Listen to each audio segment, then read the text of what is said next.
It is 1 o'clock, so we closed the doors.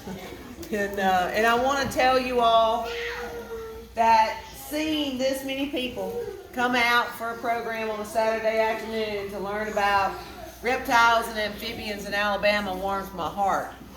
Now, and I know that you're all here because you're excited about snakes and frogs and lizards, right? Yes, okay.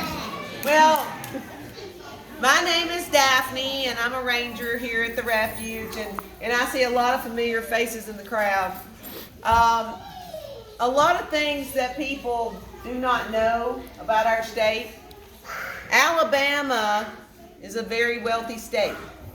Okay, now I'm not talking about money because we don't have much money, but I'm talking about in resources, our water, our land, our habitats, our climate, all of those things.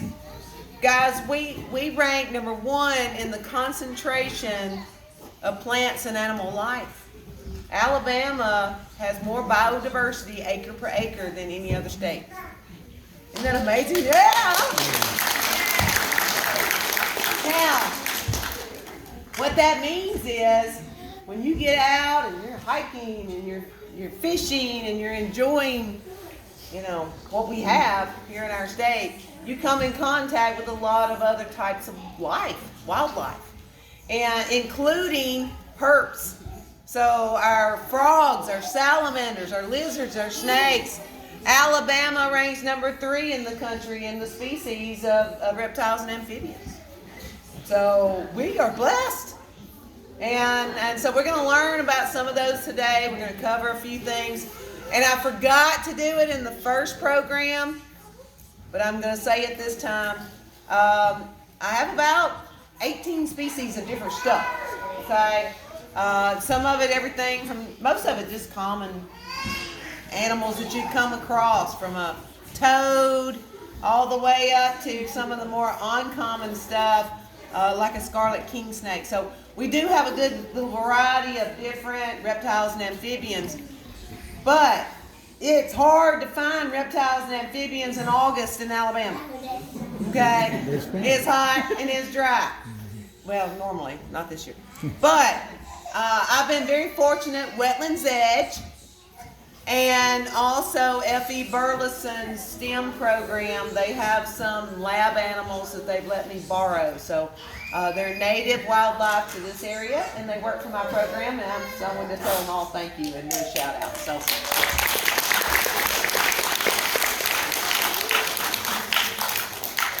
Now we're going to get started, and I promise I will move very, very quickly through a slide presentation. But as that's going on, and we'll dim the lights, we will not turn them all the way off, but as that's going on, we're going to move some things through the crowd. They all have labels, okay? And except for a few things. Now, the few things that I don't have labeled are little bitties. We do want them back. Everything is taped, so you can't get into the animals that's moving through the crowd.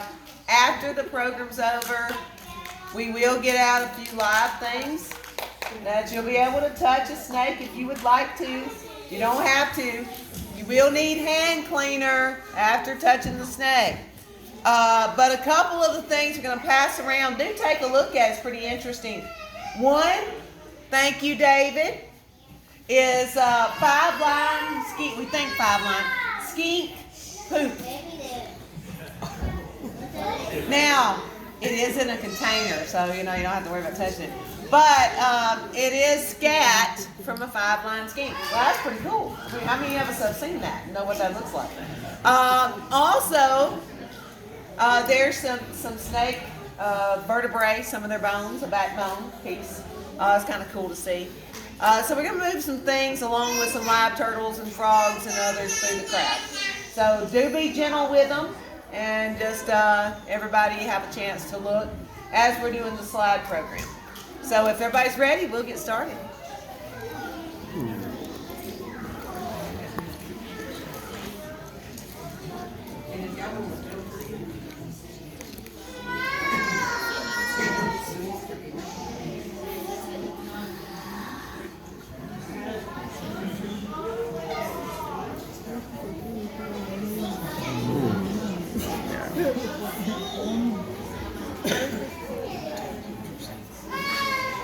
Now, Alabama herps. That's another way of saying herpetology is the study of reptiles and amphibians. Now, our amphibians, they're soft, they're porous, that's our salamanders, our frogs. Our reptiles are lizards, snakes, turtles, and alligators. Why do we care? I mean, what is the purpose of even being concerned about whether or not our reptiles and amphibian numbers are declining? Why do we care? Well, first of all, they're just plain pretty. Right? They're pretty. They're part of our environment. They're part of our world. And they're beautiful. So that's one reason. The aesthetics. The ecological roles. They're part of the predator and prey relationship out in the wild. Economics. If you got an old chicken snake, also known as a rat snake, officially, living in a shed behind your house eating mice and rats, what's not getting in your house as much? Mice and rats. So they're good for pest control. They're also utilized a lot in the pet trade. Now that can be good and bad. They're also indicators of our health, our environmental health. Our frogs spend half of their life as a tadpole, or part of their life. And they're in the water. And then they live on land. So if we got something going on in our environment, it shows up first with them before us. They help indicate that. Medical value. There's been a lot of studies on painkillers, breast cancer treatments with reptiles and amphibians. So who knows what the answer or the cure or the treatments could be that we're missing out on. All right, reasons for decline. There's a lot of concerns for our reptiles and amphibians. Habitat loss. That's the number one for most species. Pollution. Disease, parasites. Illegal and unethical collecting. If you are interested in a pet, a snake, a turtle, or something like that, make sure you know what you're getting and it's coming from the right people. Invasive species, and if you do get one and it's non-native to Alabama, don't turn him loose out there. There are a lot of problems with that. It takes over the food of our native animals. All right, and just people killing them. How many of us know someone, or maybe we're guilty ourselves, that every snake, the only good one's a dead one? Okay, and that's one of the reasons for the decline. There's so many wise tales when it comes to snakes. We're not going to get into all of them, but I'm a farmer's daughter. I know a bunch of them. All right, so we're going to quickly go through a few frogs. Now, Alabama has about 30 species, and when you hear the frogs calling at night outside, especially after a rainstorm, don't go answer those calls. Don't go hang out by that pond. You know why? That's boys calling for girlfriends. Okay? So the ones that usually make the noise are males. And they are calling for anyone that's interested. So just letting y'all know that. That's what you're hearing. All right, some of our toads. Now that's the American toad, and no, he does not cause warts. I thought that, man. Warts are caused by a virus, not toad pee. Okay? Now, this is the narrow-mouthed toad. A lot of people call him a sheep frog. He's in the sheep frog family because he goes, meh. Meh. He sounds like a sheep. Narrow-mouthed toad. All right, our frogs. Green tree frog. Spring peeper. This is the one that makes the sounds that typically in late January with the first calls of spring. Now our bullfrog. and a leopard frog. Okay, salamanders usually have a gilled aquatic part of their life when they're young, and then they get on land, but they're still very porous skin. They're moist. It's a frog, man. That's a tiger salamander. Spotted. Slimy. Now, when they're in the water, they look like this. But this one is always I didn't drop it. That's a mud puppy. There you go, sir. King snake. Now, lizards, we're going to cover just a handful. This guy, everybody do me a favor. Blink your eyes. Just go ahead and blink your eyes. Now, take your finger and put it in your ear. Now, what you just did, a snake cannot do. Snakes do not have eyelids, and they don't have hands either. But they also do not have a hole for an ear. Now, they have an internal ear, but they have no hole. But lizards do.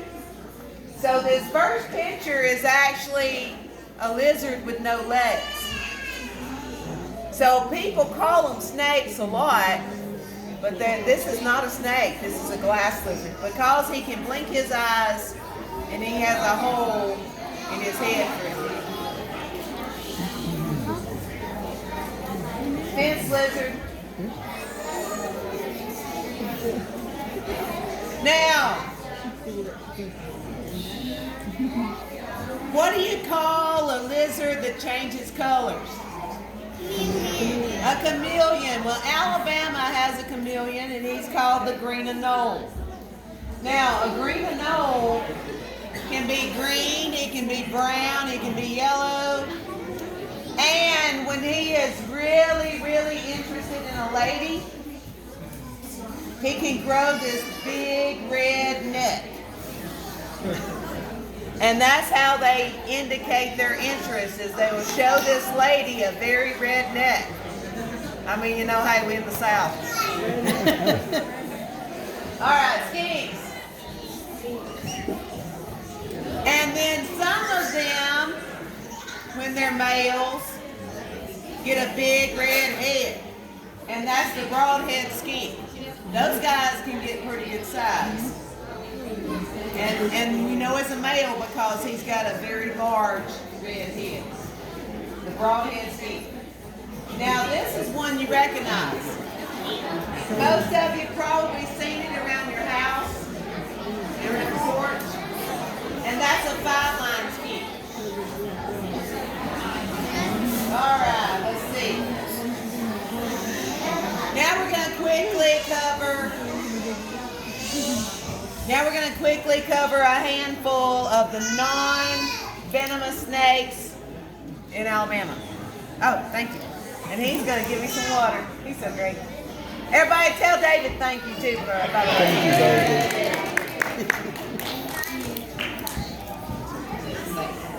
Now, when it comes to snakes, Alabama has about 50 species of snakes. Only 6 are venomous.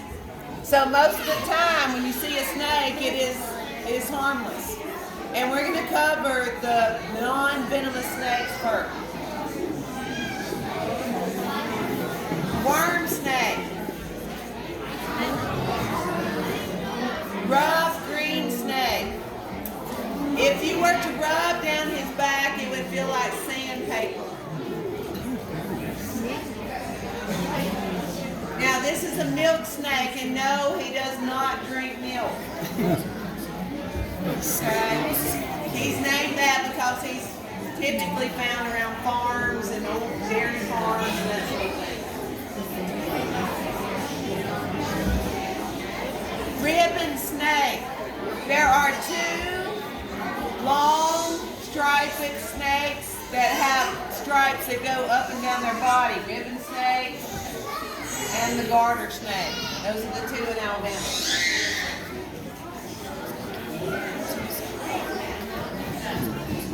Now, one of the most encountered snakes in Alabama is the gray rat snake, also known as the chicken snake. This guy gets killed a lot because people think he's venomous, and he is not. He's actually very helpful. That is your gray rat snake, chicken snake.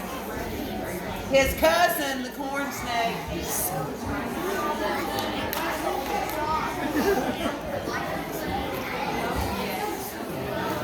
Now this guy stays in trouble a lot because people, they have all kinds of stories about him. They are kind of aggressive personalities. We have one today, and he's an aggressive personality too. All right. Now, this is a queen snake, one of our water snakes, and a coach whip.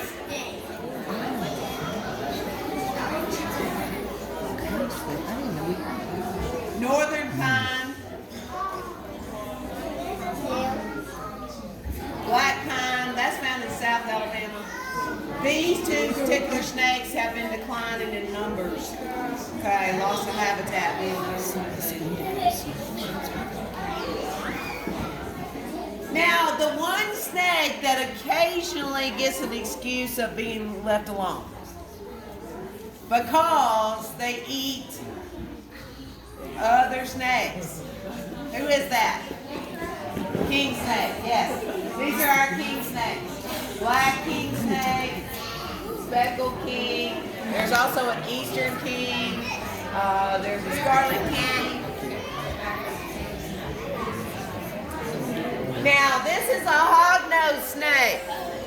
Now, hognose snakes are harmless, but if you come up on a hognose snake and you mess with a hognose snake, the first thing he's going to do is bluff.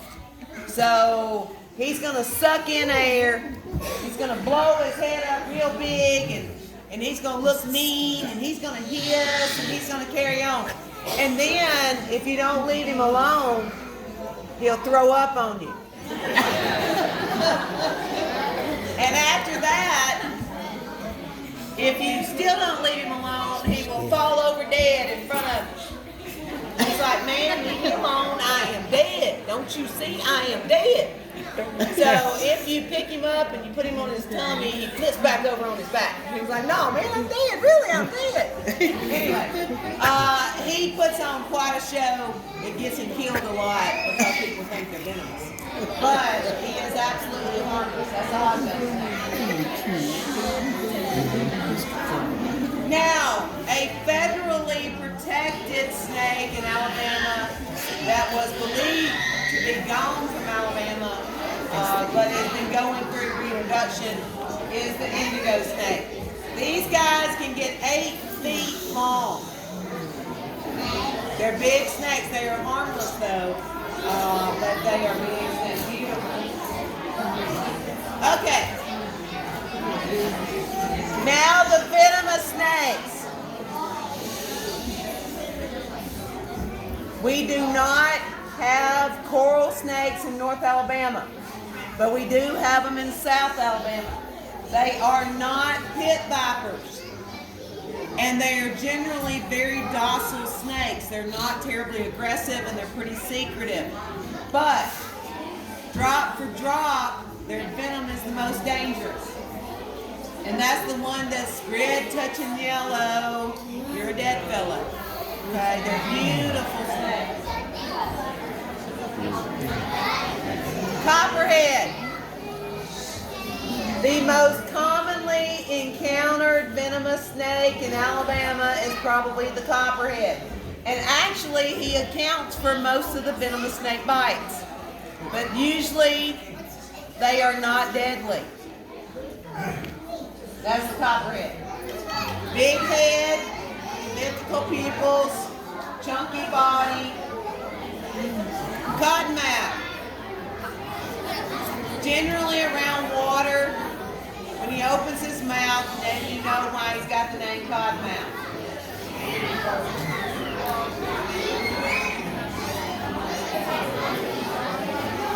Rattlesnakes. Alabama has 3 species. Pygmy, timber, which is the ones we generally have around here. Up in the mountains, Bankhead Forest, Montesano, Faultful. Anywhere they like rocks. And this is the big bad boy for Alabama. This is your eastern diamondback rattlesnake. They can get over 6 feet, and their fangs can be up to 2 inches. Now, quickly through turtles. Snapper, soft shell, river cooter. Okay, this guy has a really unique name. You ready for it? You ready? You sure? All right, here it goes.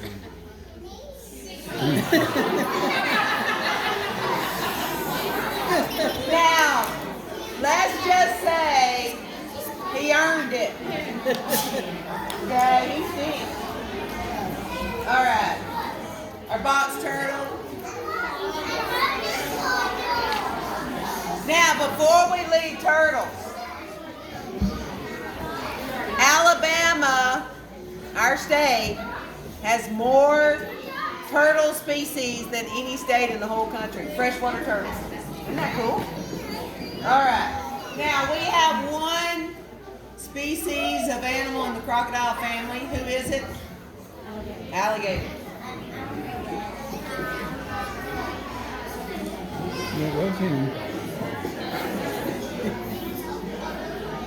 Now, that's the baby.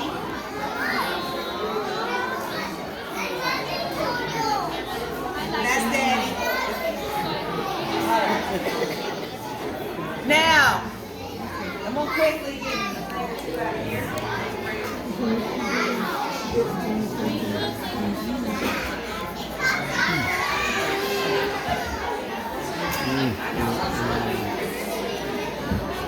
Okay, so we have gone through the slide presentation, which is just all about some of the native wildlife here in our state of the reptiles and amphibians. So what I'm going to do, I will need everybody to stay in one spot because I'm going to grab a thing or two out and kind of walk around. Be patient. It's just a turtle shell. And then once I make my way through, this guy that I'm about to get out, I've had him for a couple of years. Okay? Now, he is not terribly friendly. And about half the time he will poop on me. So, we need to see what he's going to do before I make it too much. So hold on.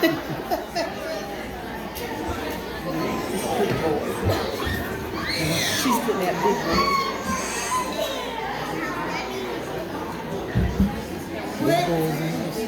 All right. See, when you start working with different types of wildlife, like I said, most of this I've just kind of gathered in the last week or so because you don't want to stress them out. Turn them loose as soon as we're done today, so I don't want to stress them out. But some of these belong to other people, and they've been used in labs and programs and stuff. And I have a couple of snakes that I keep on hand for programs as well. He's one of them. And he was supposed to be a good snake. And I don't say good and bad, I'm just saying a friendly snake, a tolerable snake, a docile snake. He's a king snake. They're supposed to be great. He's never been. So I have a rat snake that I use a lot. His name is Big Boy. We'll get him out in a moment. This one's name is Bad Boy. Oh, he ain't gonna bite you.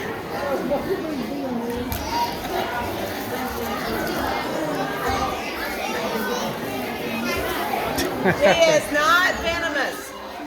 I would not be holding him if he were venomous. But when he is a little bit spiteful. So he waits till I get my guard down and then he hoops all over me. So yes, he does do that. That is one way that they protect themselves.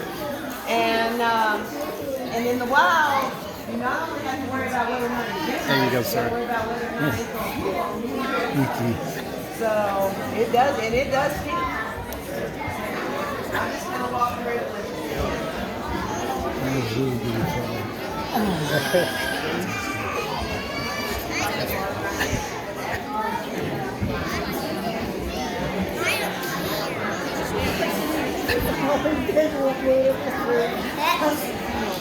I would too.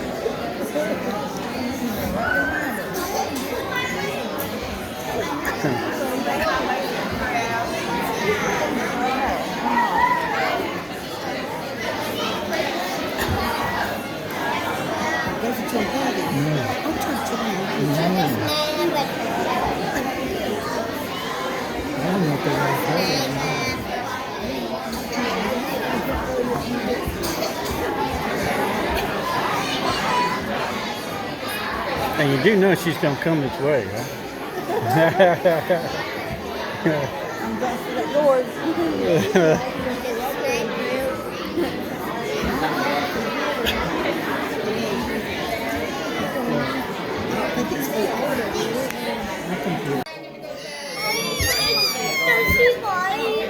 Only if you make him really annoyed, but if you're nice and gentle, he doesn't.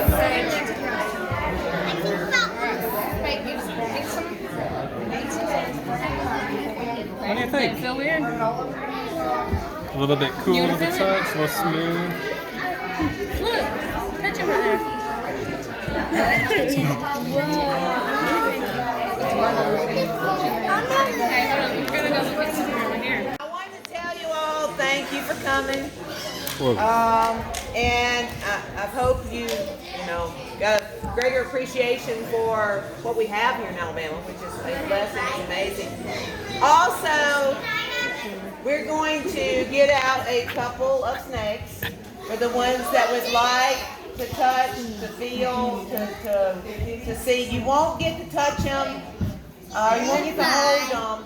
And don't touch them around the face because they can bite. And obviously, young man, you got quite a unique experience over there. Bad boy did not disappoint.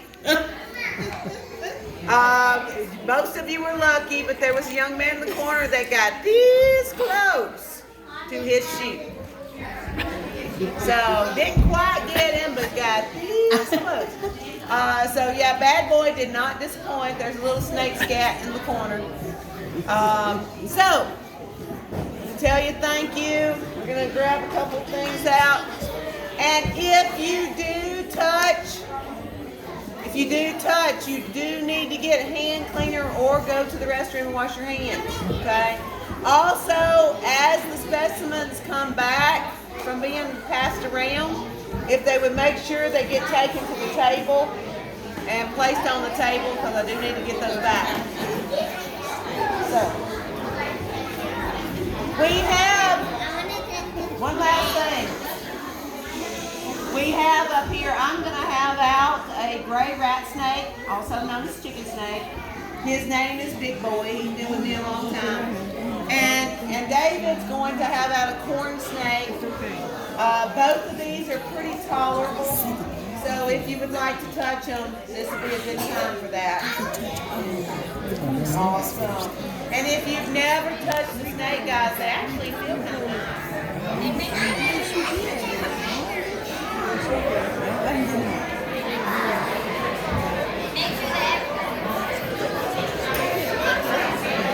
So again, as you come up and touch, make sure You want to touch that one?